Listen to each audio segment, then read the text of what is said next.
that way, just like it was. It's right here, and it's just going over there. So I'm gonna bring this one down in the front, and I'm gonna rotate my work, and I'm gonna keep my work up here. And I always wanna hold the last place that I have woven or weaved or whatever you wanna call it, but right here. So now this one is the horizontal. So I'm gonna come down behind this, keeping this nice and tight, and bring it down in the front.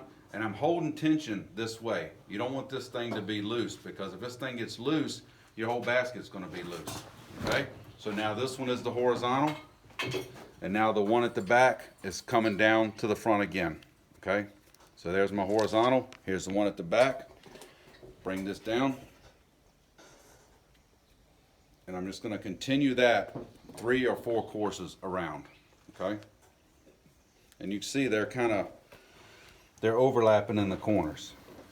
So you're always grabbing the one behind. The one behind and bringing it over, just like this. So I bring this one over, and then I rotate it. Then bring this one behind, and bring this over. So after we do this, there's no set amount of time to do this. We'll just do 3 reps.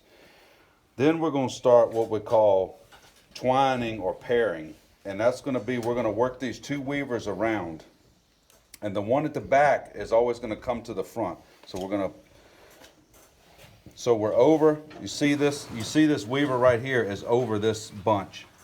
It's over that bunch. So that means it's gotta go under the next one. So while we're working this around, we're starting to get these spread out, right? We want them to be, we gotta get them in this configuration. We want these to start spreading out. You can see the 4x4, so this one is going this way. And the more uniform you get these, the better it's gonna be.